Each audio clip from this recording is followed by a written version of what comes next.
When we start talking about dismissive avoidance, there's a lot of misunderstanding that clouds the conversation.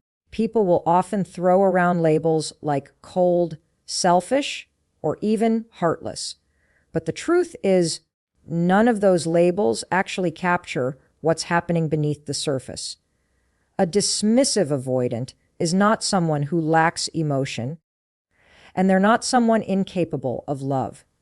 What they are is someone who has been conditioned, psychologically, emotionally, sometimes even philosophically, to survive by depending on themselves and themselves alone. Think about it like this: for many of us, closeness feels safe. Intimacy is comforting. When someone leans in, we instinctively want to lean back in. But for a dismissive avoidant, intimacy is complicated. It represents a space where vulnerability could be exposed, and vulnerability, in their worldview, is unsafe.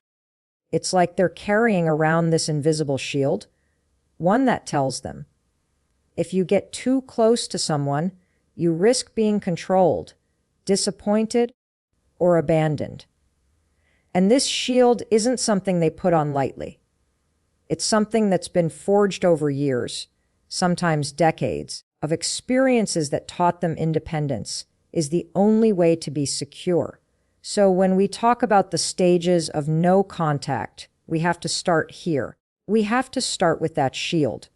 Because the first instinct of a dismissive avoidant, when distance appears, is not panic. It's not despair. It's relief. They think, good, I can breathe again. They experience space as safety. And in their mind, this confirms what they've always believed. See, I do better alone. But here's the part most people miss. That relief is not proof they don't care about you. It's not evidence that the bond meant nothing. It's simply the way their nervous system has been trained to respond to closeness. Imagine a runner who's been sprinting with a weight strapped to their chest. When the weight comes off, the first feeling is freedom, right? But does that mean the runner hated running with it? Not necessarily.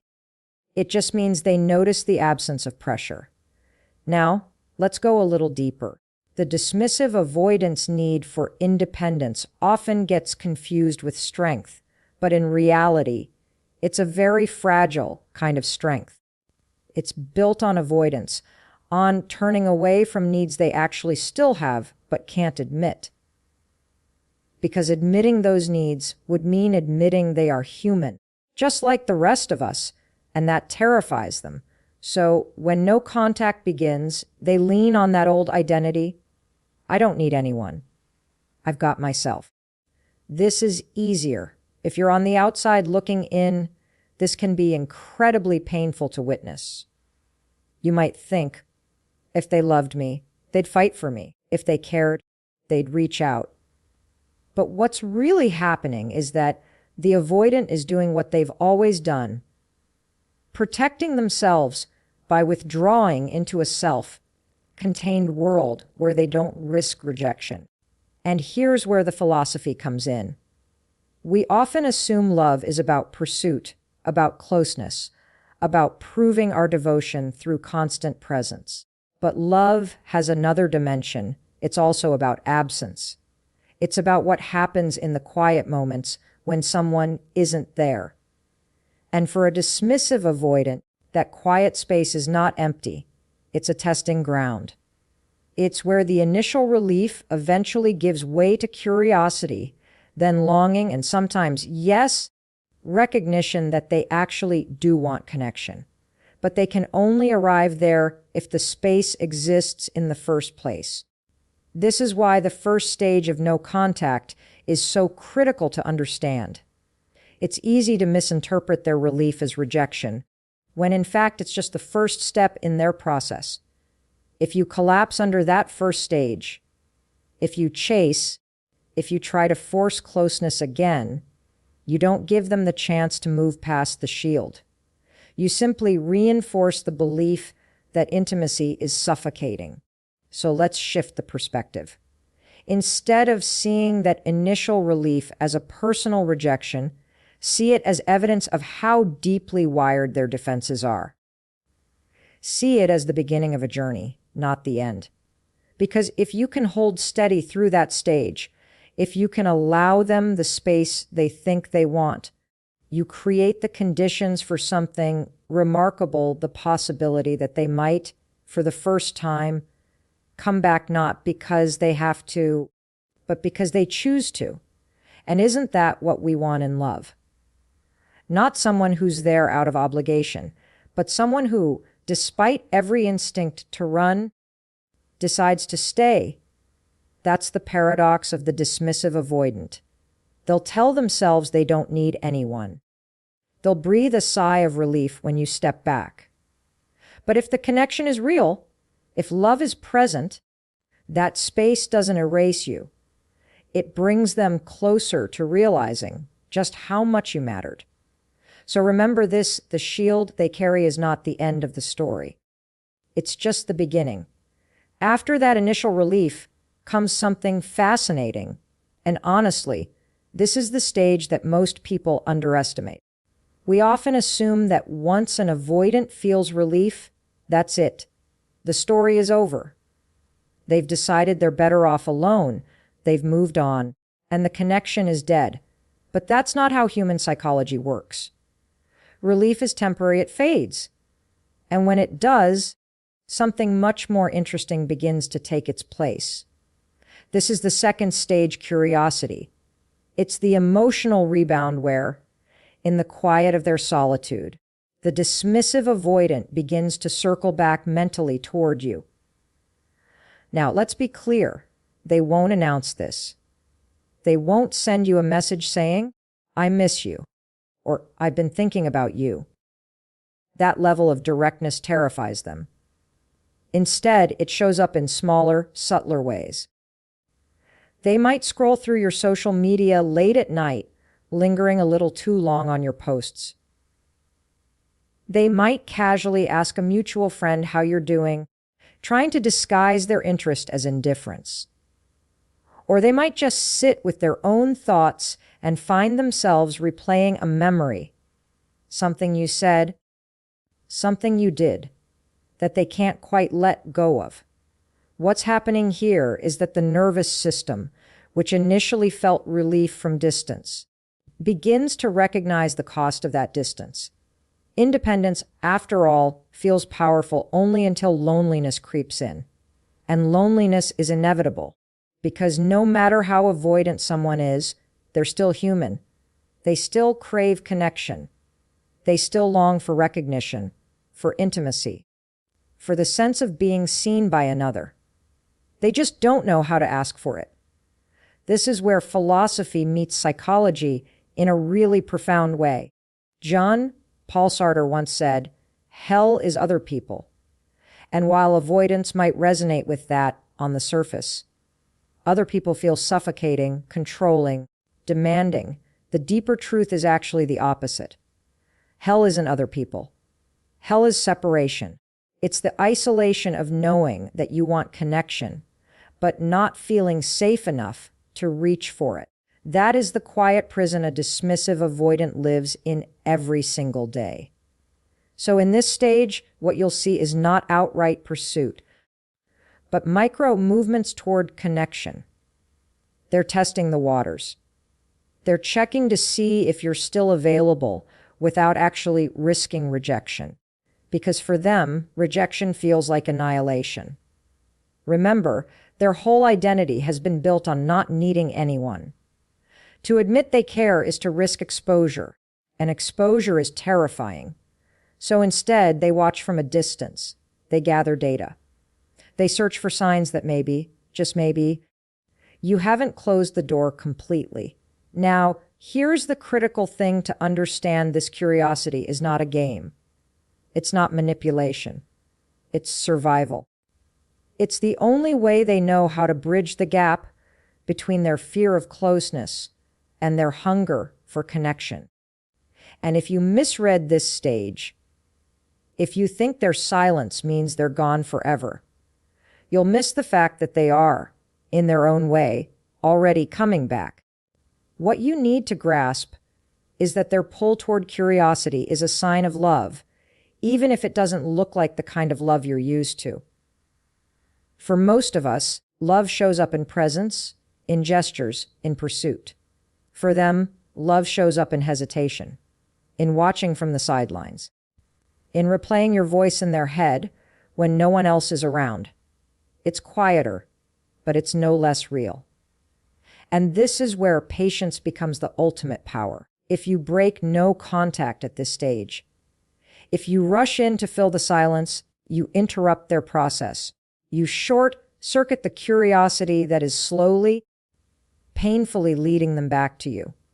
But if you hold steady, if you stay grounded in your own life while they navigate theirs, you give them the chance to realize something they would never admit out loud: they miss you. And missing you for them is a radical admission. Let me frame it this way. When an avoidant starts circling back mentally, it's the first crack in the shield. It's proof that the love they tried so hard to bury is still alive. It's proof that independence, while comforting, is not enough to satisfy the deeper human longing inside them. That longing is your leverage, not through force, not through chasing, but through presence and patience. So as you move through this stage, remember this: their curiosity is not weakness. It's progress. It's the first sign that beneath all the defenses, there's still a heart that beats for you. And isn't that worth waiting for? By the time the avoidant moves past that first rush of relief and through the stage of quiet curiosity, something deeper begins to shift. This is the third stage, and it's the one that often surprises people the most. It's where the dismissive avoidant, who has spent their entire life insisting they don't need anyone, suddenly begins to reevaluate. And not in an abstract way, in a concrete, emotional, heart-level way. This is the stage where the avoidant begins to feel the weight of the absence. At first, distance felt liberating. Then, curiosity made them wonder what you were up to, whether you had moved on, whether you still thought of them. But now, the silence becomes something more. It becomes a mirror. And when they look into that mirror, they don't just see you. They see themselves. They see the pattern they've been repeating for years, pushing people away, convincing themselves they're fine, only to end up alone with the echo of their own defenses. This evaluation isn't comfortable for them. In fact, it's deeply unsettling. Because to acknowledge the importance of what they lost means confronting a truth they've avoided for years: that love is not a threat, that closeness is not suffocation, and that their heart, as guarded as it is, still longs for connection. It forces them to wrestle with the paradox that has defined their life: wanting love, yet fearing it at the same time. And here's what's fascinating. During this stage, their behavior often looks contradictory. On one hand, you might see them reaching out in small, almost hesitant ways. A text that doesn't say much but says enough. A comment on something you've shared. A sudden, "Hey, I was just thinking about you." These gestures might seem insignificant, but for an avoidant, they are monumental. Each one is a risk. Each one is a step toward vulnerability. On the other hand, you'll also notice moments where they pull back again, almost as if they're spooked by their own feelings. This push and pull is not about manipulation. It's about testing their own capacity to stay open. Imagine standing at the edge of a pool, wanting to dive in, but terrified of the cold. You dip a toe in, then retreat. You come back, lean closer, hesitate again. That's what this stage feels like for them. Now, this is where the philosophical depth comes in. Love at its core is a choice. It's not just an emotion that sweeps over us.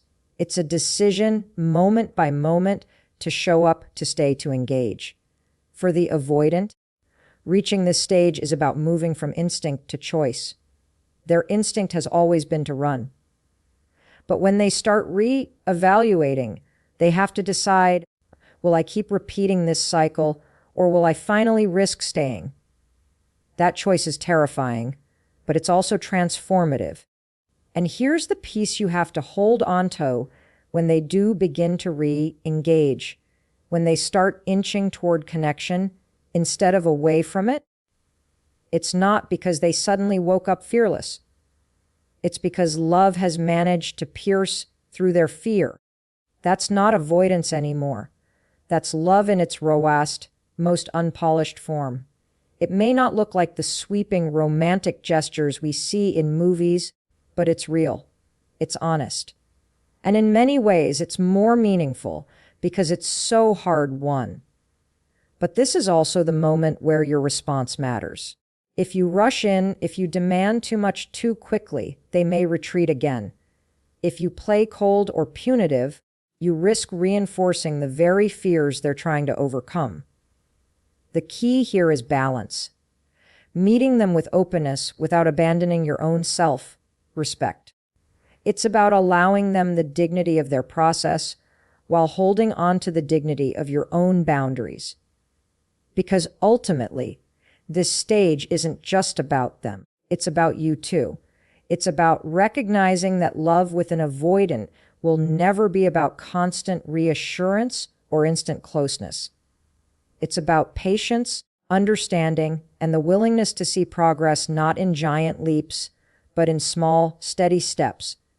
If you can honor that, you give the relationship a chance to move into a space where it's no longer about running or chasing, but about choosing. And that's the real turning point. When a dismissive avoidant begins to re-evaluate and chooses to lean in, even just a little, it's not just a sign they care. It's a sign they're in love. Because only love has the power to make someone override their deepest fears. But only love can make someone step into the very vulnerability they've spent their life avoiding. So when you notice those small shifts, the tentative messages, the softening tone, the moments of unexpected vulnerability, don't dismiss them as insignificant. Recognize them for what they are, love breaking through the cracks of fear. And remember this, the real measure of love is not how loudly someone proclaims it, but how bravely they live it. By the time the avoidant reaches this stage, something important has already shifted. They've moved past relief. They've moved past curiosity. They've begun to re-evaluate what the relationship meant and what losing it feels like.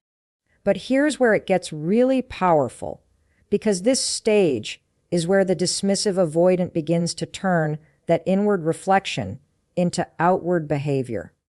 It's where you start to see the first real signs of movement back toward connection. Now, let's be honest. This doesn't happen in some grand, cinematic way. They're not going to show up at your doorstep with flowers and a speech that says, "I've realized I love you, and I'm never letting you go." That's not how a dismissive avoidant operates. They don't do grand gestures. What they do is subtle shifts. They test the waters.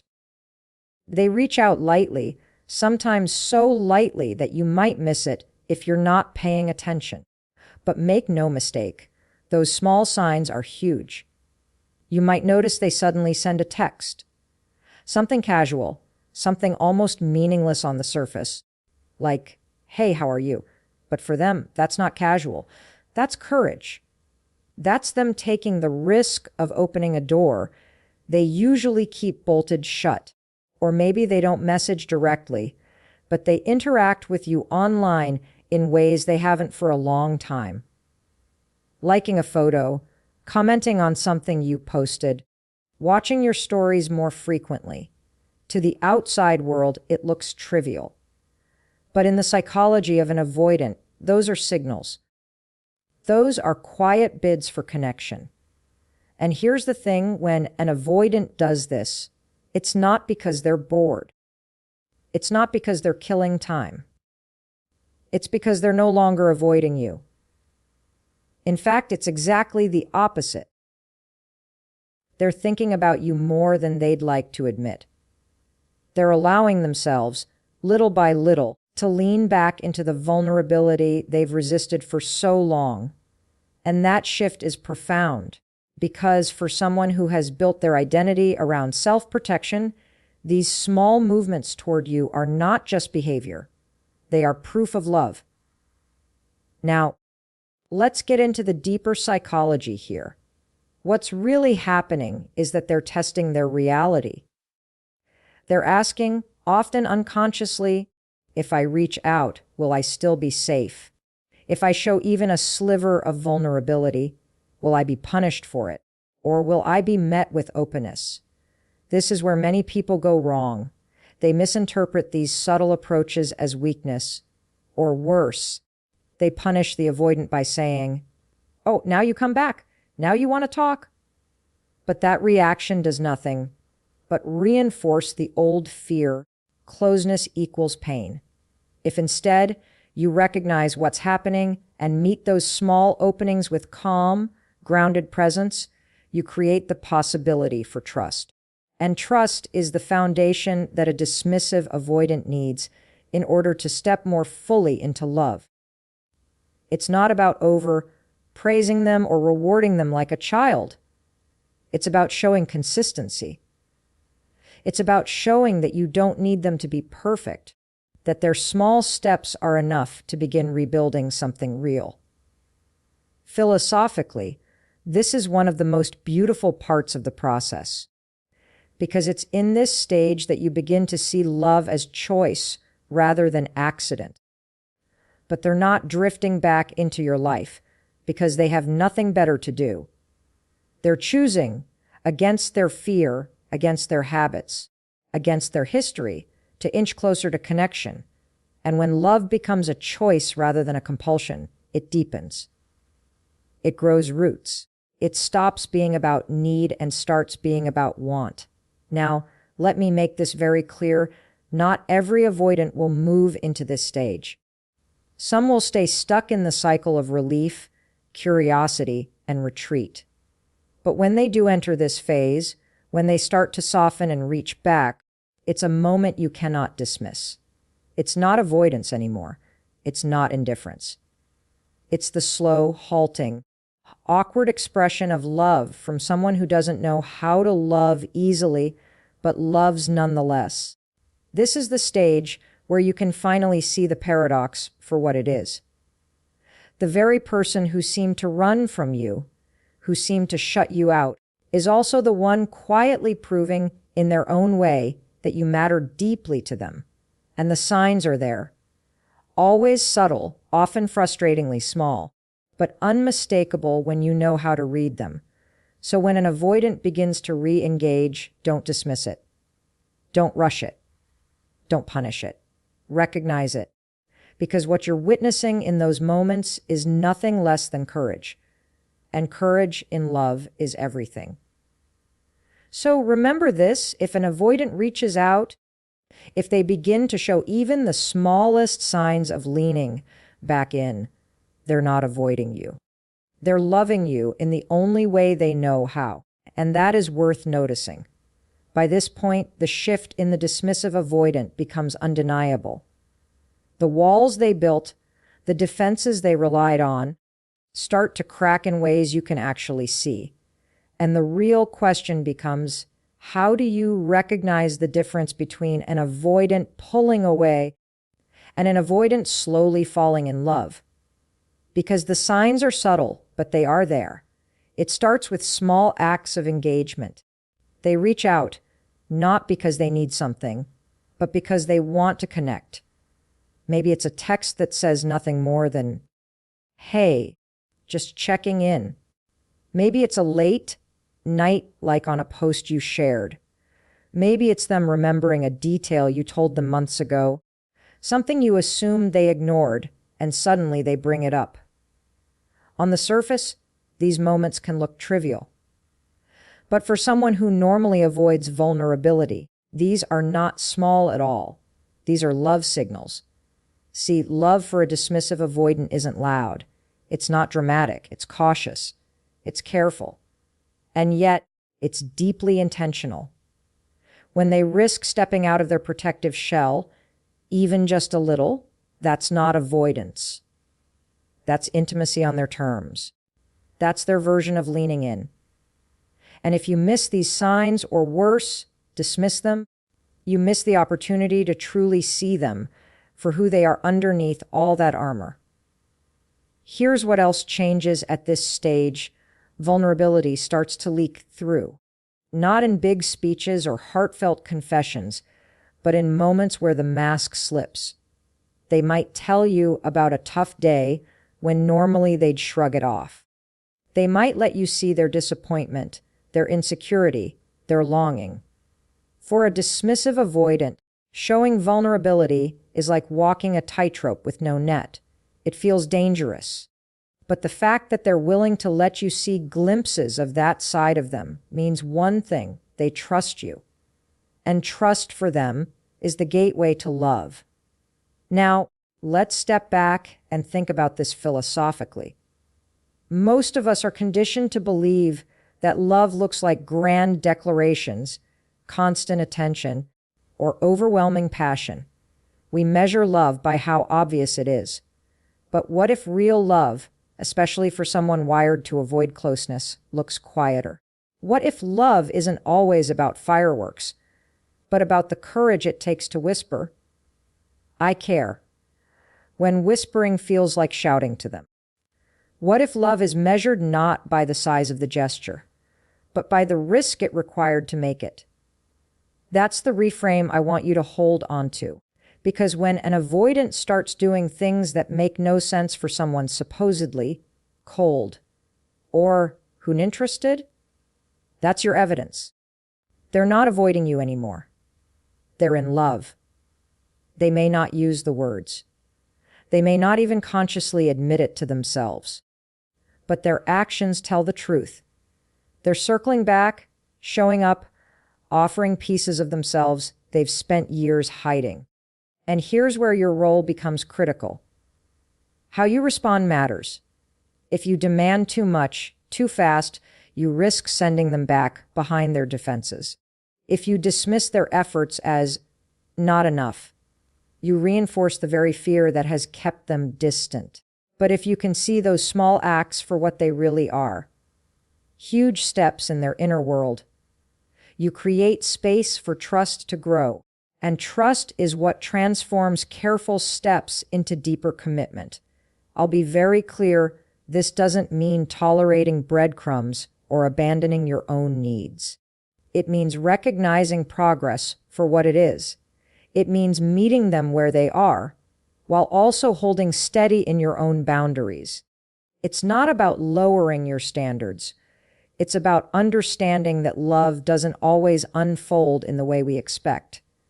And sometimes, the quieter version is the truest. Think about it like this: a dismissive avoidance love is like a seed breaking through concrete. It doesn't happen quickly. It doesn't happen without resistance. But when it does, it's powerful because it means that despite all the barriers, despite all the fear, something real has pushed through. And that kind of love, fragile as it may look on the outside, is deeply resilient on the inside. So when you see those subtle shifts, when the avoidant starts to lean in instead of lean out, don't overlook them. Don't brush them aside because they don't look like the love story you imagined. Recognize them as proof that love, in its quietest form, is alive. And remember, this love isn't always loud. Sometimes it's cautious. Sometimes it's quiet. But when an avoidant begins to break their own patterns just to be closer to you, it's not avoidance anymore. It's love choosing you. So here's where we arrive at the most important part of this entire journey. You've seen what happens in the first stage, where the avoidant feels relief. You've seen how that relief slowly dissolves into curiosity, how curiosity turns into re-evaluation, and how re-evaluation begins to pull them back toward connection.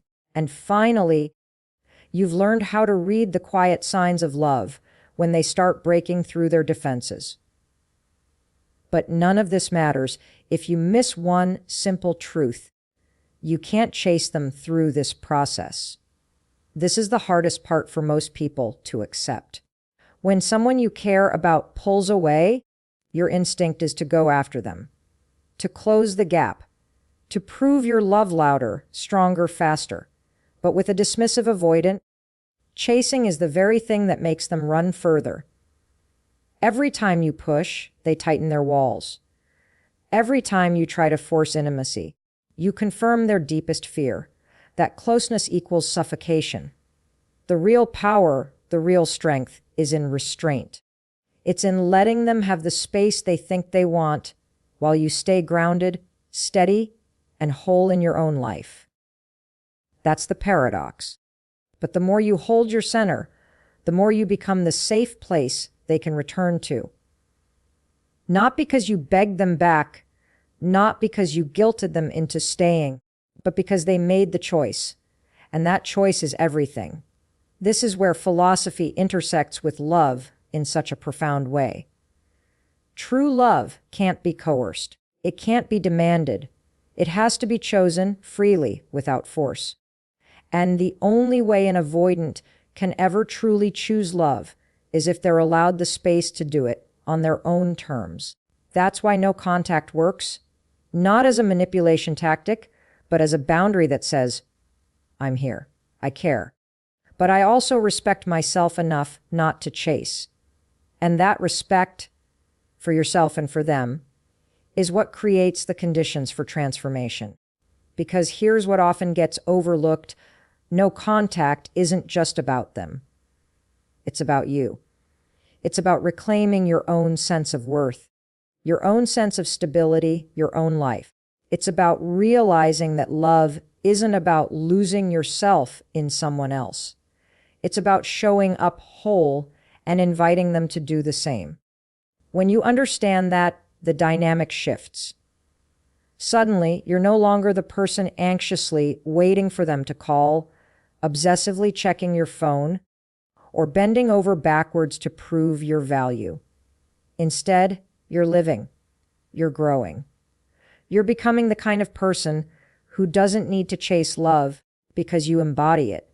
And paradoxically, that's the exact energy that draws an avoidant back. They sense the difference. They feel the safety of someone who isn't desperate for them, but is open to them. That's the balance they've never experienced before, and it's magnetic. So the closing message here is simple, but profound. Don't chase. Don't collapse. Don't give up your dignity in the hope of holding on to someone who has to walk their own path back to you. Instead, understand the process. See their stages for what they are, not as rejection, but as a roadmap. And most importantly, take this time to anchor yourself. Because love that lasts is built not on fear, not on pursuit, but on two people choosing each other freely. And that's the invitation here. Not just for the avoidant, but for you too. Because it's not only about whether they will choose you, it's also about whether you will choose yourself in the process. Whether you'll use this space not as punishment, not as waiting, but as growth. Because when both people come back stronger, clearer, more grounded, that's when love isn't just a cycle. It's a transformation. So as you reflect on everything we've walked through, remember this: if they're showing signs of leaning back in, it's not avoidance anymore. It's love. And if you're holding steady in your own strength, it's not waiting anymore. It's self-respect. And when those two things meet, love breaking through fear and dignity holding its ground, that's when connection becomes real. So let them have their process.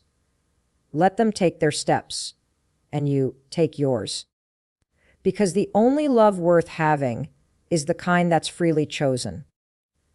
And that's the kind of love you deserve.